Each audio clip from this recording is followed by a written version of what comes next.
Para pemirsa yang saya kasihi dalam Yesus Kristus, selamat berjumpa kembali untuk momen yang luar biasa ini dan diberkati, karena kita akan mempelajari satu pelajaran yang tidak pernah membuat kita bosan.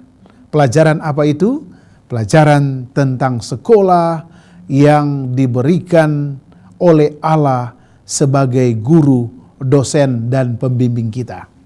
Hari ini saya akan mencoba menjelaskan satu judul yang sangat menarik, dan judul ini adalah pembaruan, keinginan untuk bertumbuh dan berubah. Saudara dan saudari, kalau kita lihat definisi dari pembaruan adalah menandai suatu pengaturan kembali, perubahan ide dan teori, kebiasaan dan praktek.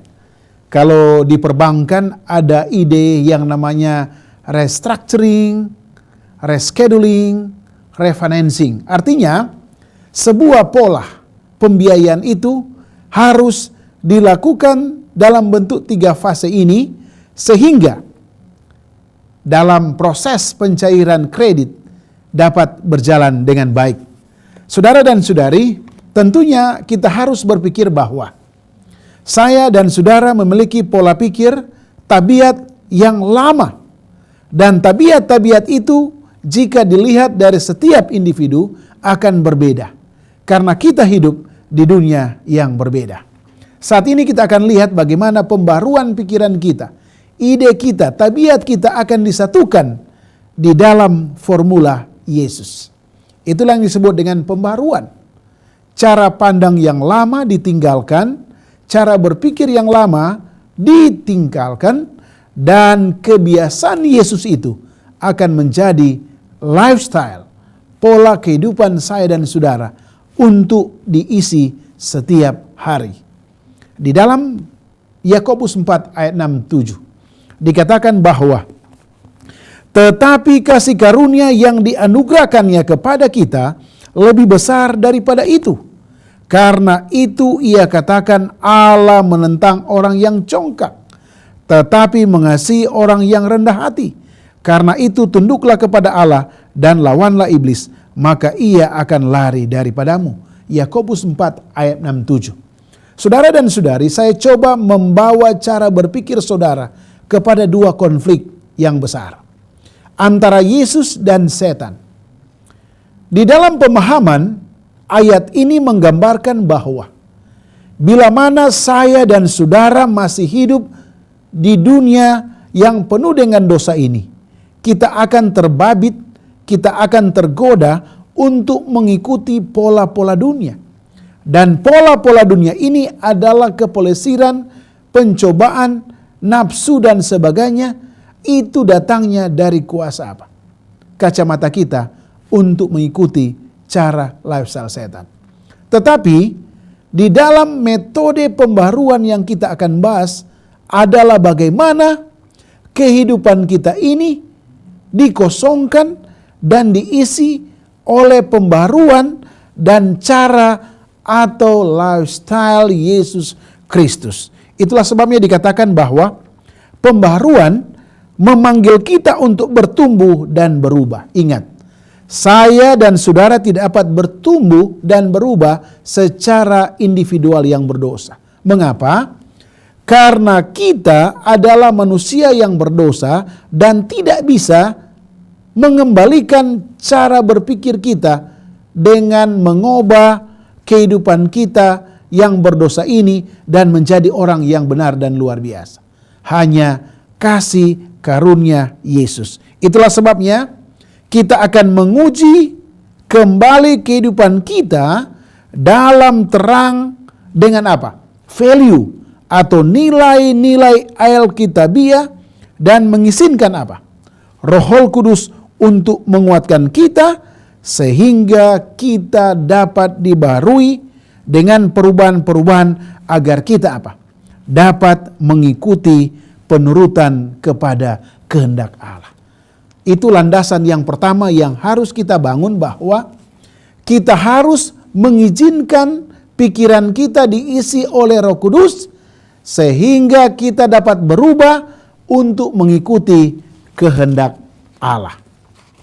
Di dalam landasan pertama kita akan lihat apa hubungan kasih karunia dengan pertumbuhan saya dan saudara. Apa hubungan kasih karunia dengan perubahan saya dan saudara?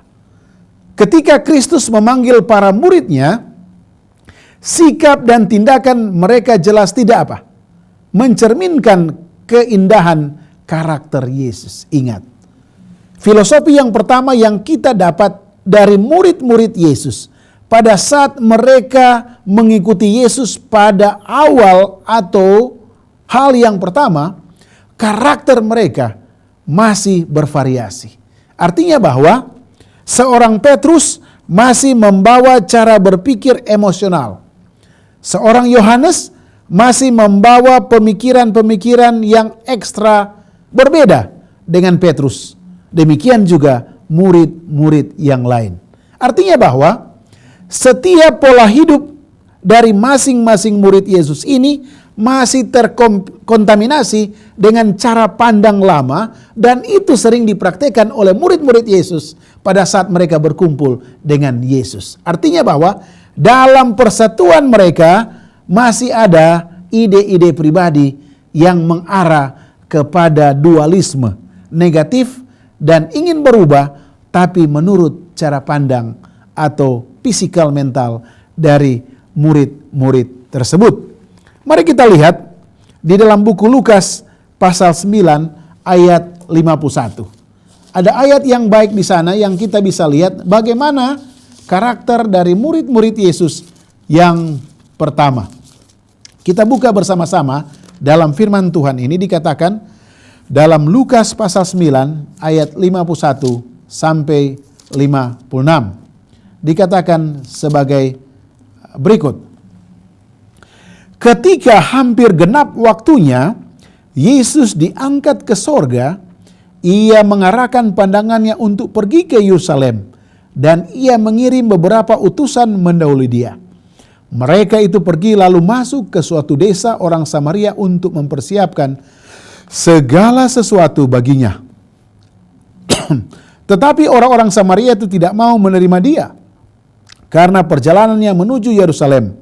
Ketika dua muridnya yaitu Yakobus dan Yohanes melihat hal itu, mereka berkata, "Tuhan, apakah engkau mau supaya kami menyuruh api turun dari langit untuk membinasakan mereka?" Saudara dan saudari, ada dua cara pandang kita.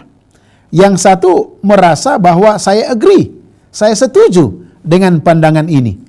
Yang lain disagree, tidak setuju dengan pandangan Yakobus dan Yohanes tentang bahwa Tuhan turunkan api dari langit. Ini menandakan bahwa kedua murid Yesus ini memiliki apa? Kelemahan karakter. Karakter mereka ini adalah serius.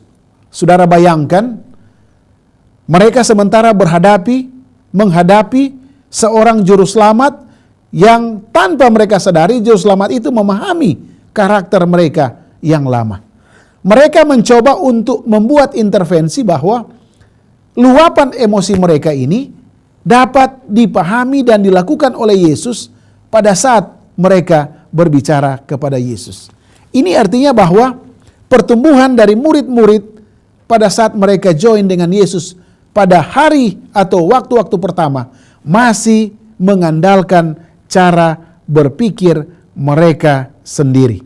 Itulah sebabnya obat atau penangkal daripada sifat alamiah daripada murid-murid Yesus ini adalah satu hal. Yesus sementara memoles mereka dengan buku yang kita pegang bersama-sama. Adalah 1 Yohanes 2 ayat 1 sampai 9. Apa itu? Penurutan akan firman Allah. Penurutan akan firman Allah ini akan memoles, akan membersihkan cara karakter yang negatif dengan cara karakter Yesus. Ingat, Yakobus dan Yohanes rindu untuk menyatakan karakter Yesus lebih lengkap lagi. Mereka merindukan transformasi dan pembaruan dalam sikap-sikap mereka. Pertumbuhan dan perubahan adalah bagian dari pengalaman kekristenan kita. Pertanyaannya adalah sangat sederhana, bahwa kita ingin menerima satu tanggung jawab dan satu pemahaman keselamatan dari Yesus, kuncinya adalah apa? Kita membaca pelajaran dari firman Allah, dan itulah yang akan membuat kita menjadi solusi di dalam karakter-karakter yang lama dibersihkan dan diisi dengan firman Allah. Karena firman Allah ini adalah terang yang menyinari kegelapan setiap insan yang penuh dengan dosa. Dan hanya wewenang Yesus Kristus yang sanggup membersihkan kekurangan saya dan saudara. Sama seperti pada awalnya Yakobus dan Yohanes masih memiliki temperamen dan gaya hidup yang bertentangan dengan misi Yesus. Saudara dan saudari, para pemirsa, kita lihat landasan yang kedua, kuasa untuk memilih. Di dalam pembaharuan dikatakan pembaharuan muncul saat kita memilih untuk menyerah kepada kuasa menghakimi dari Roh Kudus dan menyerahkan kehendak kita kepada kehendak Allah. Saudara, sangat menarik. Bagaimana kita dapat membersihkan ego kita yang sudah mendarah daging dan bisa berubah dengan instan. Bahasa teologi mengatakan bahwa bila mana kita percaya kepada firman Allah, dan di dalam firman Allah ini kita akan melihat satu tanggung jawab dari Roh Kudus yang akan mengingatkan saya dan saudara untuk supaya membersihkan pikiran-pikiran kita yang lama dan diisi dengan kuasa Roh Kudus, dan inilah yang akan membuat saya dan saudara melakukan hal-hal benar. Di dalam buku Filipi 2 ayat 12 sampai 12 dikatakan bahwa lakukanlah sesuatu dengan tidak bersungut-sungut. Artinya bahwa pentingnya bekerja sama dengan Allah dalam pertumbuhan kita dalam kasih karunia. Dikatakan bahwa bekerja sama tanpa kerjasama dari manusia, dia harus melatih kekuatannya. Dia harus menempatkan dirinya sendiri sebagai murid yang tangkas dan mau belajar di dalam sekolah Kristus. Kerjasama artinya bahwa bila mana kita memberikan hati pikiran kita kepada Allah dan mau membuka lebar-lebar pintu hati kita, kita mengundang kuasa Roh Kudus di dalam kehidupan kita, maka kita sementara apa? Memilih kepada jalan yang benar. Dikatakan bahwa kehadiran Kristus di dalam pikiran dan hatinya akan memberikan kepadanya keputusan yang bertujuan untuk mengesampingkan beban dosa, agar hati itu boleh dipenuhi dengan seluruh kepenuhan Allah dan kasih-Nya. Saudara dan saudari, ada dua faktor. Bila mana kita memilih, akan tercipta dua hal. Memilih yang benar dan memilih yang apa? Yang salah. Tetapi tujuan pelajaran kita saat ini adalah kita tidak mau terjerumus kepada memilih hal-hal yang tidak benar. Artinya apa? Hal-hal yang tidak benar itu jelas bertentangan dengan apa? Firman Allah. Tujuan kita adalah mengandalkan firman Allah, mempelajari dari firman Allah, mengundang kuasa Roh Kudus, dan kita sementara memilih hal-hal yang benar. Artinya bahwa tetapi kita sendiri yang harus setiap hari, bahkan dari waktu ke waktu, membuat pilihan-pilihan. Inilah temperamen daripada kuasa memilih dari setiap manusia, dan tentunya kita sementara diarahkan kepada satu pemahaman yang sederhana bahwa pilihan kita, jatuh cinta kita harus berada di dalam firman Allah ini. Dikatakan bahwa kualitas yang sama antara Yakobus, Yohanes, dan Petrus adalah sama. Mereka belum ada pembaharuan pada saat mereka bersama dengan Yesus. Kita lihat langkah yang ketiga, keyakinan dan keraguan. Di dalam cerita Petrus kita bisa mengambil 3 pelajaran yang positif.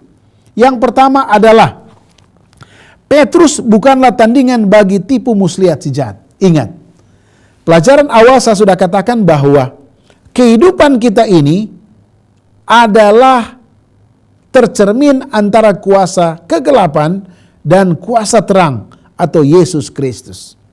Kita masuk kepada behavior, kepribadian dari Petrus. Dikatakan Petrus bukanlah tandingan bagi tipu muslihat si jahat. Namun poin yang kedua, dia berusaha menghadapi godaan setan dalam kekuatannya sendiri. Saudara, pertanyaan bagi saya dan saudara adalah, berapa sering saudara mendahului Yesus di dalam menghadapi setiap situasi?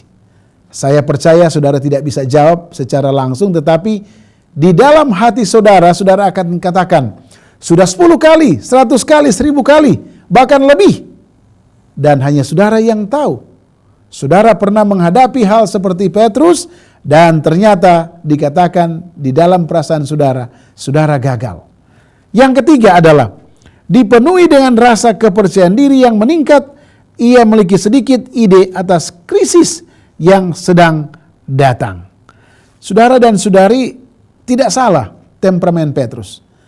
Tetapi Petrus belum menyadari bahwa apa? Dia pada saat menciptakan cara pandang yang saya bacakan tadi, dia belum memperoleh apa terang itu, siapa terang itu, apa fungsi Roh Kudus.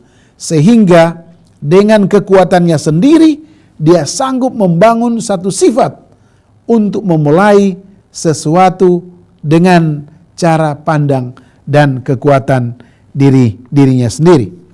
Mari kita lihat, ada yang menarik di sini juga.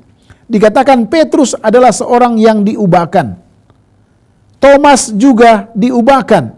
Saudara, saya tidak usah menjelaskan panjang lebar bahwa Thomas adalah memiliki konsep apa yang dapat ia lihat sama mereka. Kalau dia tidak lihat, dia tidak percaya.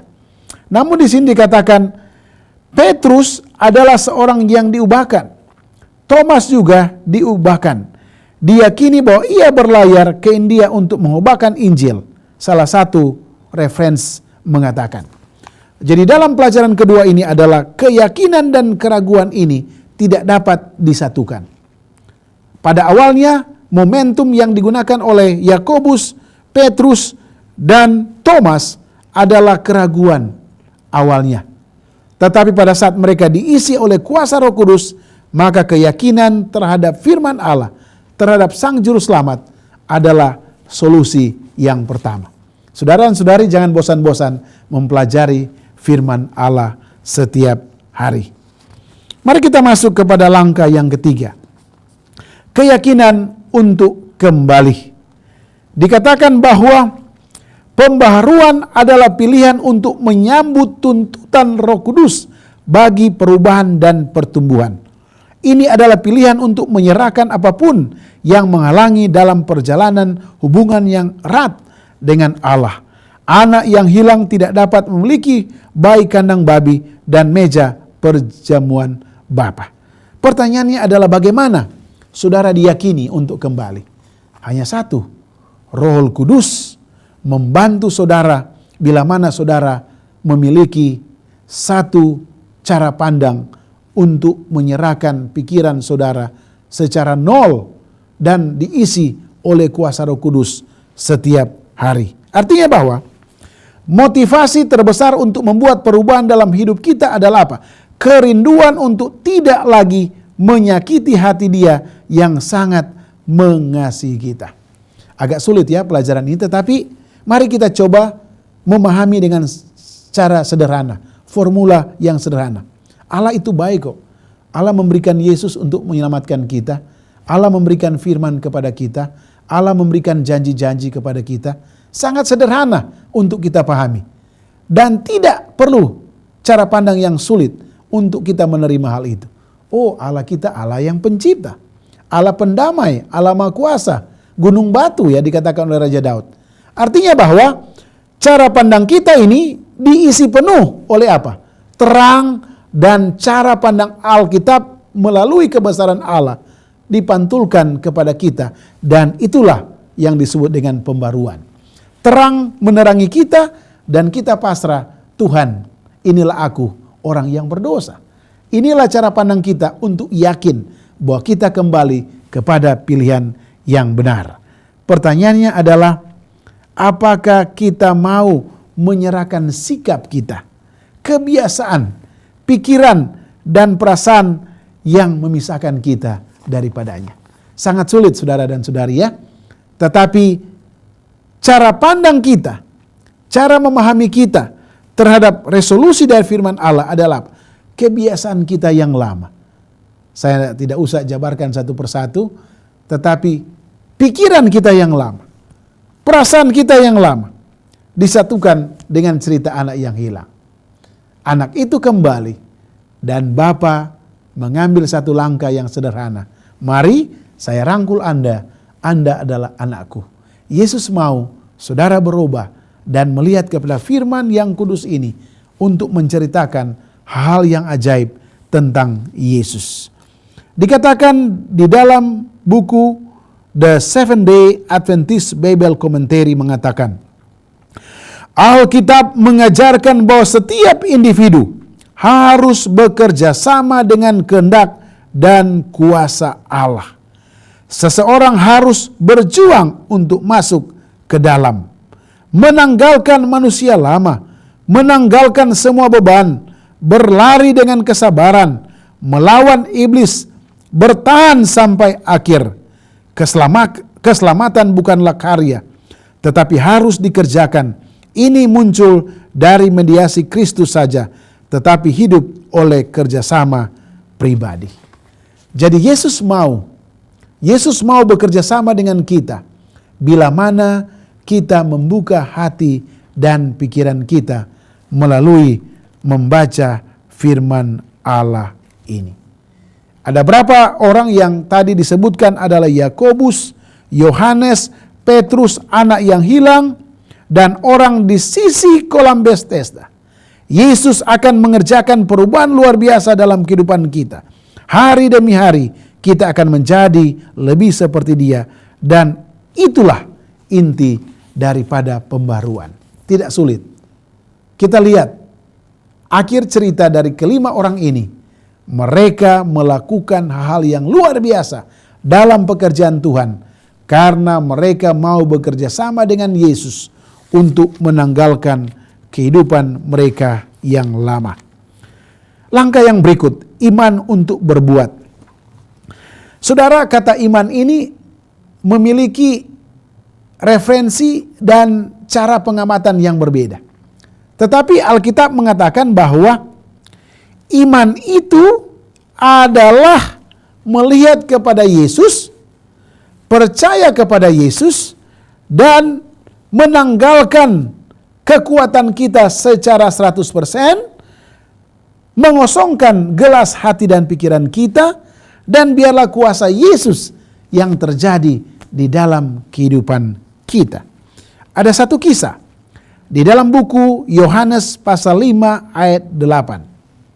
Ada satu statement yang Yesus katakan, bangunlah, angkatlah tilammu, dan berjalanlah. Pernahkah saudara di gereja saudara, di rumah saudara, di mana saudara berada, tiba-tiba saudara mengingat akan cerita ini, dan saudara menjadi sembuh, dan sembuh total? Saudara, ini sangat menarik karena bagaimana seorang yang tidak mengenal Yesus, seorang yang tidak pernah melihat Yesus, tiba-tiba ada suara yang mengatakan, bangunlah, angkatlah tilammu, dan berjalanlah. Pertanyaan yang penting adalah, akankah pria malang yang sakit ini percaya kepada perkataan Yesus dan bertindak atasnya meskipun ia menderita? Saudara dan saudari, ada dilema yang pernah kita rasakan bahwa kita kadang-kadang sudah membuat satu komitmen dan berdoa kepada Yesus, tetapi kadang-kadang doa kita rasakan tidak ada yang terselesaikan terhadap problema kita. Tetapi semudah ini seorang yang sudah sekian lama sakit tiba-tiba memperoleh satu mujizat. Dikatakan di dalam tulisan seorang yang namanya Ellen G. White dalam Kebahagiaan Sejati halaman 59. Jangan menunggu sampai merasa dirimu sudah disembuhkan, tetapi katakanlah saya mempercayainya. Demikianlah adanya, bukan karena saya merasa demikian, tetapi karena Allah telah menjanjikannya. Saudara dan saudari, mari kita bongkar pikiran-pikiran dilematis, pikiran-pikiran yang tidak mampu, tidak ada solusi. Mulai hari ini kita percaya dalam nama Yesus, janji Yesus sudah mengubahkan saya dan saudara. Ingat, pada saat kita berpikir seperti itu, itulah terang yang sementara membuat kita mengarahkan pikiran kita kepada terang yang benar, adalah Yesus Kristus. Kadang-kadang kita ragu, saudara, hidup di dunia ini hanya sementara. Marilah kita melihat, memfokuskan pikiran kita kepada terang yang ajaib, wonderful light dari Yesus Kristus, yang sudah memberikan contoh kata-kata yang luar biasa sehingga membangunkan seseorang dan menyelamatkan jiwa seseorang. Kita lihat lagi, bangunlah, angkatlah tilammu dan berjalanlah. Kita melihat bahwa perkataan Kristus membawa bersamanya kuasa Roh Kudus untuk mencapai apa yang Kristus nyatakan. Jadi tadi bahasa cooperation ya, kerjasama itu penting. Saya harus bekerjasama dengan Yesus melakukan hal yang baik, maka terjadi mujizat. Saudara dan saudari, dikatakan di dalam satu kutipan, jika Anda percaya pada janji itu, percaya bahwa Anda sudah diampuni dan disucikan. Pertanyaannya, apakah saudara percaya Yesus sudah mengampuni dosa saudara? Percaya, karena saudara sementara meyakini isi dari firman Allah itu. Itulah pembaruan. Allah mewujudkannya dan Anda akan disempurnakan sebagaimana Kristus telah memberi kemampuan berjalan bagi orang yang lumpuh ketika dia percaya bahwa dia sudah disembuhkan. Demikianlah jika saudara mempercayainya. Saudara, kadang-kadang case-nya berbeda ya. Kita hidup di dunia ini hanya sementara. Kadang-kadang kita memaksakan kita hidup 1000 tahun lagi. Ingat, akan berbeda.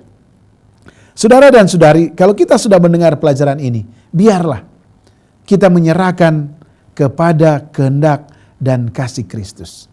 Pembaharuan itu terjadi adalah untuk membawa pemikiran kehidupan saudara, kehidupan rumah tangga saudara, kehidupan kekal saudara bersama dengan Yesus bila mana Yesus datang kedua kali. Pembaharuan itu akan muncul bila mana saudara percaya dengan iman kepada Yesus, karena Yesus sudah menyiapkan kerajaan sorga bagi saya dan saudara. Tujuannya fantastik, itu adalah sorga. Saudara, dikatakan bahwa dalam tulisan Alfa dan Omega jilid 6 ayat 80 dikatakan bahwa dalam perubahan yang terjadi ketika jiwa menyerah kepada Kristus, ada rasa tertinggi dari kebebasan. Pengusiran dosa adalah tindakan jiwa itu sendiri. Benar, kita tidak memiliki kekuatan untuk membebaskan diri dari kontrol setan. Tetapi ketika kita ingin dibebaskan dari dosa, dan dalam kebutuhan besar kita memohon untuk kekuatan di atas diri kita sendiri. Kekuatan jiwa yang dijiwai dengan kuasa ilahi dari Roh Kudus, mereka menuruti perintah dan kehendak dalam memenuhi kehendak Tuhan. Pembaharuan yang benar adalah mengikuti, mencari, mendalami, dan pasrah ke tangan kehendak Allah melalui firman Allah ini. Saudara, tentunya saya dan saudara tidak sanggup ya untuk meninggalkan dosa-dosa yang lama, kebiasaan-kebiasaan yang lama.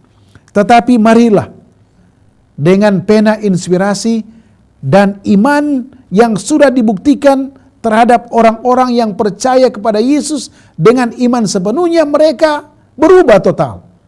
Mereka mengalami mujizat yang luar biasa.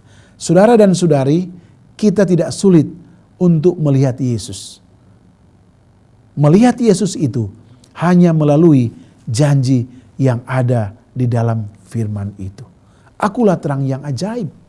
Marilah kepadaku semua yang berbeban berat. Aku akan memberikan sentosa, kesejahteraan, kedamaian, karena hanya Yesus yang sanggup menyelamatkan saya dan saudara. Yesus sudah mati bagi kita di kayu salib untuk membawa kehidupan kita menuju sorga. Yesus sudah membebaskan kita dari penyakit dosa. Dan harapan kita masing-masing adalah sama seperti Petrus, Yakobus, Yohanes, Thomas, dan orang yang sakit kurang lebih sekian puluh tahun. Allah mengajak saya dan saudara untuk memiliki iman yang luar biasa. Dan itulah pembaruan bila mana kita mau berubah melihat apa kata firman Allah ini. Di dalam buku A New Life halaman 38-39. Janganlah seorang pun menyampaikan ide bahwa manusia memiliki sedikit atau tidak berperan aktif dalam pekerjaan besar memenangkan, karena Allah tidak berbuat sesuatu bagi manusia tanpa kerjasamanya. Berikut, jangan juga mengatakan bahwa setelah engkau melakukan semua yang dapat engkau lakukan sebagai bagianmu, Yesus akan menolongmu. Kristus mengatakan, di luar aku kamu tidak dapat berbuat apa-apa. Dari awal hingga akhir, manusia adalah seorang pekerja bersama dengan Allah, kecuali Roh Kudus bekerja pada hati manusia. Dalam setiap langkah kita akan tersandung dan jatuh. Usaha manusia saja adalah sia-sia dan tidak berharga. Tetapi kerjasama dengan Allah berarti kemenangan. Jangan pernah meninggalkan kesan pada pikiran bahwa hanya sedikit atau bahkan tidak ada yang manusia dapat lakukan sebagai tanggung jawabnya. Tetapi justru ajar manusia untuk bekerja sama dengan Allah agar ia boleh berhasil di dalam memenangkan. Saudara, pertanyaannya, bagaimana saudara bekerja sama dengan Allah kalau saudara belum mengosongkan hati dan pikiran saudara untuk mendalami firman Allah? Bagaimana saudara bekerja sama dengan Allah pada saat saudara masih memiliki pikiran-pikiran yang lama? Saudara dan saudari, mari kita bekerja sama dengan Allah dengan catatan kita buat pembaharuan hari demi hari, mengundang kuasa Roh Kudus hari demi hari, dan kita dibersihkan oleh kuasa Roh Kudus segala kekurangan masa lalu, dan kita mulai melakukan kerjasama dengan Allah. Itulah kerjasama yang benar.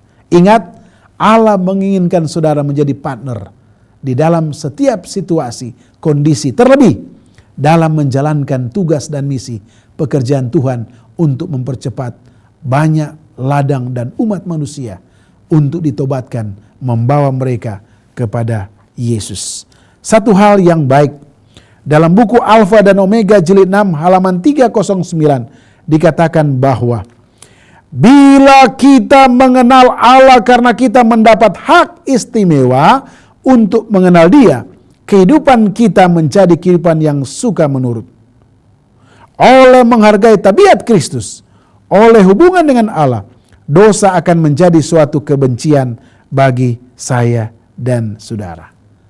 Kapankah terakhir kalinya seperti Petrus atau teman-teman yang lain yang kita sebutkan tadi? Saudara dan saudari, inilah pelajaran yang baik bagi kita bahwa pembaharuan itu dapat dilihat hanya dalam satu kontekstual kacamata.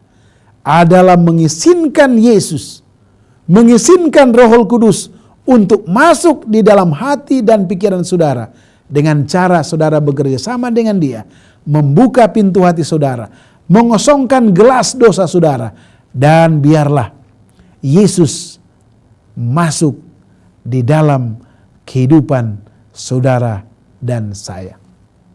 Yang berikut, pembaharuan yang benar adalah menyadari bahwa saudara orang berdosa pada awalnya dan mau diubahkan oleh kuasa Roh Kudus hari demi hari dan menjadi sempurna di dalam kehidupan moral rohani. Itulah yang menjadikan kita bekerja sama dengan Allah. Akhirnya dikatakan di dalam buku Filipi 2 ayat 13, Ibrani 12 ayat 1, Filipi 1 ayat 6, dikatakan bahwa Allah telah bekerja di dalam kita melalui kehendak-Nya, dan Kristus telah berikan kepada kita tentang apa yang akan dilakukannya dalam hidup kita jika kita mau. Bahasa Yesus sangat sederhana. Saya ulangi lagi. Marilah kepadaku semua yang berbeban. Yesus katakan, akulah terang dunia. Yesus katakan, berbahagialah orang yang rendah hati. Saudara dan saudari, ada satu kalimat Yesus yang sangat luar biasa adalah, sabaslah hamba yang setia. Saudara dan saudari, inilah momentum yang positif untuk saya dan saudari ingat kembali.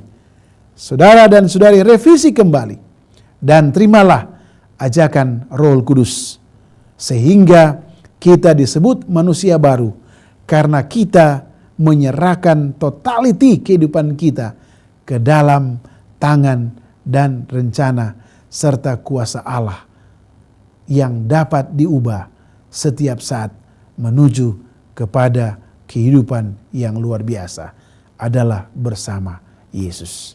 Kiranya Tuhan berkati kita semua untuk selalu menciptakan satu profil yang positif dan mempertahankan itu bukan dengan kemampuan kita, tetapi dengan kehendak dan kuasa Roh Kudus. Bukan oleh kuat, bukan oleh gagah, tetapi dengan polesan-polesan Roh Kudus kita dapat dibarui setiap hari. Kiranya Tuhan berkati kita semua dan mari kita satu di dalam doa. Tuhan Allah Bapa kami yang ada di dalam kerajaan sorga, terpujilah namamu.